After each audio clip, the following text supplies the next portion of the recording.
家好，今天要分享的是去二世谷自助滑雪，也是一次大礼包送给你，还不快订阅起来？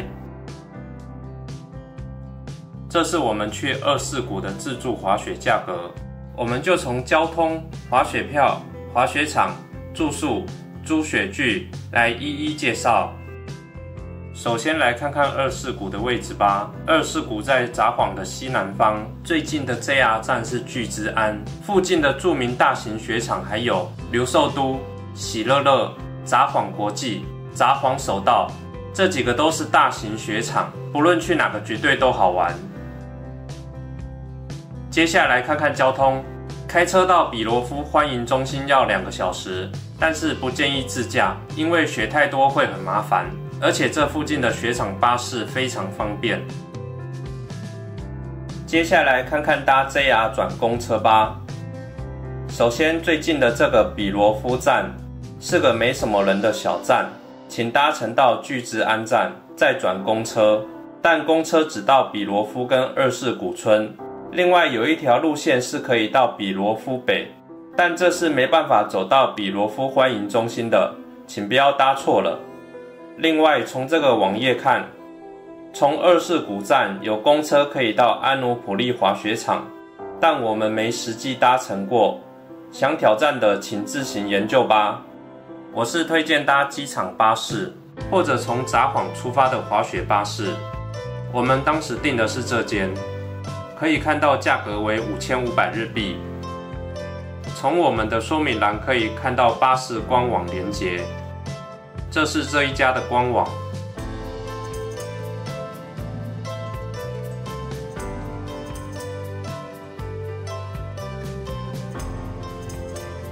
这里可以看到它有巴士加缆车的套票，这个是滑雪1日游，但这并没有包含雪板及雪衣，这价格还要另外算。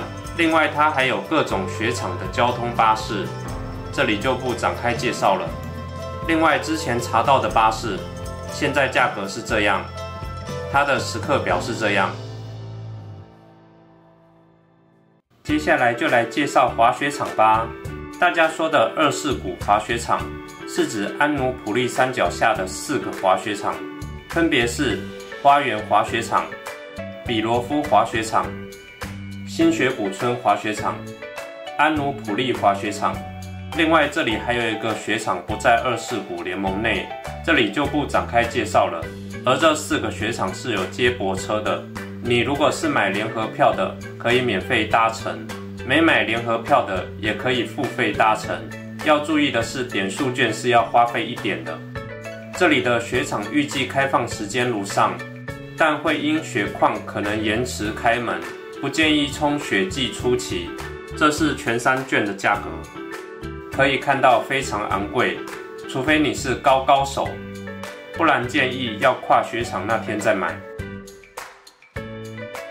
这是比罗夫及花园滑雪场的联合票，这2个雪场是绑在一起出售的，没有个别贩售。这是二世谷村的价格，可以看到它有跟安努普利的联合票，价格尚未公布。这是安努普利的价格。而在安努普利官网看到的联合票价格，请有需要的朋友自行考虑吧。来个价格总整理。另外，线上购票会有约5%的折扣。你如果好奇点数券，可以在这里看到点数。接下来我们就来看滑雪场吧。比罗夫滑雪场，首先可以看到这里是正对羊蹄山的。想要看风景的第一选择。我们住的位置在这，旁边这里是适合新手练习的地方，在这个缆车练习，但这里不够宽敞，不是很适合纯新手。另外，新手也可以到这里练习，使用这个缆车，但这里的地是斜的，对新手来说也是一种挑战。这个缆车今年会换成箱型缆车了。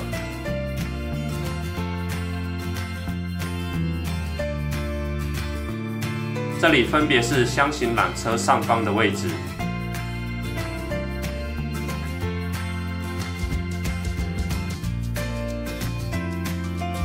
这个商店门口有个钟可以打卡。这里是最高处的缆车，可以看到整座羊蹄山。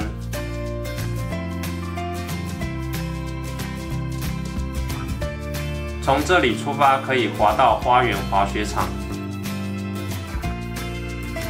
错过了上面那条路，可以搭乘下面的缆车从这走过去。也可以像我们24谷第3集一样，从这里走上去。斜坡走上去，就可以走去对面的滑雪场。我们走上去好了，我们山上那里应该要再继续往左走，才能通到这个雪场路。对，这个Holiday就是我们家的Holiday，我们还没走到对面，所以刚刚那羊蹄山那个转弯也是比罗夫的地方。接着来看看这里的住宿，可以看到价格非常恐怖。这一间是我们年初住的。这里应该是日本最贵的住宿区了。这里有一间价格稍微亲切的，这附近有比罗夫免费巴士可以搭乘。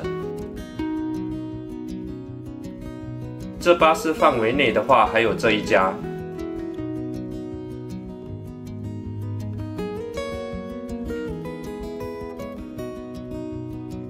这家旁边有间雪具店，那如果你要便宜的话，可以住这间。旁边还有大卖场，看起来也还不错，而且有雪场接送。另外做影片途中，发现有间比罗夫核心区域的住宿，虽然还是很贵，但这已经是这区最便宜的了，应该是刚开放预订。但我会建议你春季来看看3月底的价格。这就是我们住的价格，而这间有温泉可以泡，但是这间没有枫树酒店看起来那么新颖。而且春季晴天也比较多，相信大家都想看整个羊蹄山吧。最后要特别提醒一下，比罗夫只营业到3月底哦，千万不要订到4月去了。接下来就来看看这里的租雪具吧，我们是在这家租的，可以看到价格也不便宜。不过这间高级款的是有 Step On 的哦，建议你可以尝试看看，缺点是可能回家就要花大钱了。另外这里还有一间。你可以利用免费巴士到达这里，但是我觉得很浪费时间。可以看到价格好看多了。另外，它也可以机场交货，详细的自己上官网研究吧。当然，雪场自己也有，但这价格我会建议你去租 Step On。花园滑雪场，首先可以看到它没有面对着羊蹄山。雪道看起来非常单纯，箱型缆车在这条绿线是唯一的新手区。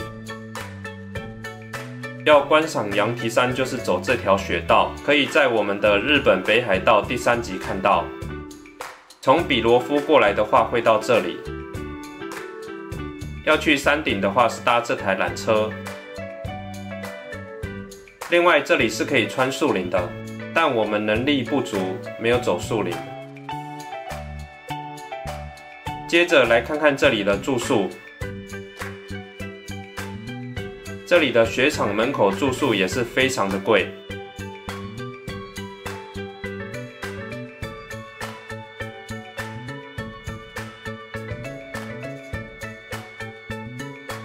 看起来好像也还不错，走到雪场要800公尺，但我是不推荐住这。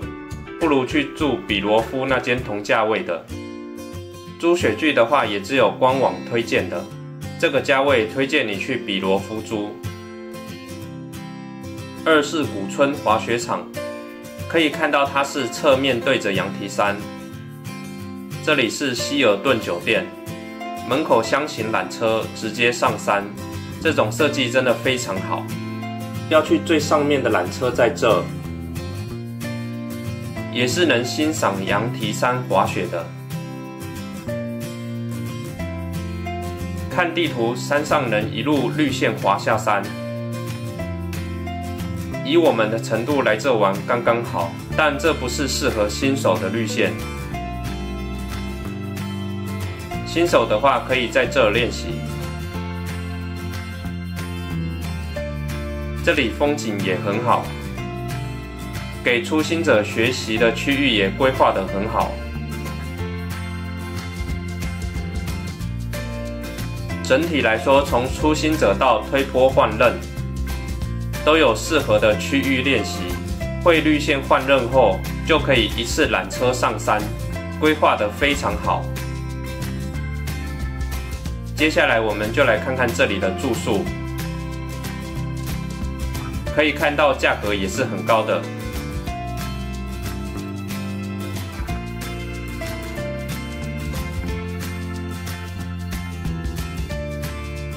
那就来看看春季的价格。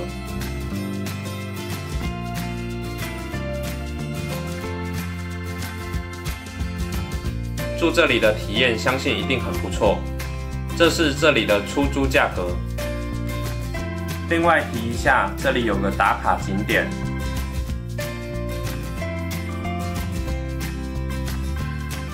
安努普利滑雪场，这是距离羊蹄山最远的雪场了。这里的箱型缆车也是一次上山，去最上面的缆车在这。这里可以看羊蹄山，最上面的风景更好。上半部这里标的都是红线，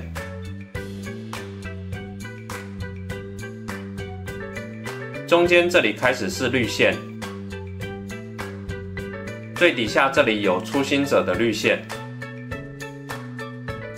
整体来说规划的也很好，网络上的评价也非常高。但我们是为了羊蹄山而来的，所以这里不会是我的第一选择。住宿的价格也是这附近最低的了。也许你可以考虑住在这里，买全山券滑去前面玩。这里居然有一间背包房，滑雪特种兵可以进驻，男女都有，评价还不差。一样，春季的价格就好多了。另外这里有2间，我当时也考虑过住在这。这里的出租价格是这样。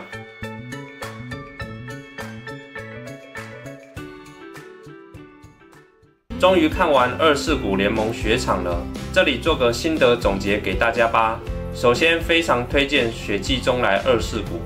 假如你一年就那么几次滑雪，绝对想碰到下雪的吧？那北海道是你最佳的选择。但这里的价格实在太高了，所以才要考虑春季。春季的晴天几率也比较高，也是一个很好的原因。关于交通的话，推荐搭乘滑雪巴士。雪场的话，那当然是比罗夫滑雪场了，但建议你能和我们野泽一样的程度再来，因为山上的绿线都不太好走。住宿的话，看看比罗夫中间还有没有，如果没了，可以考虑看看希尔顿酒店。24谷村也是很不错的。租雪具的话，单板就建议你去试试看 Step On， 要记得把鞋码跟板长拍照一下，回家说不定用得到。最后再放上我们今年3月旅游的价格给大家参考，之后还会分享更多的滑雪攻略哦，赶快订阅起来吧，谢谢。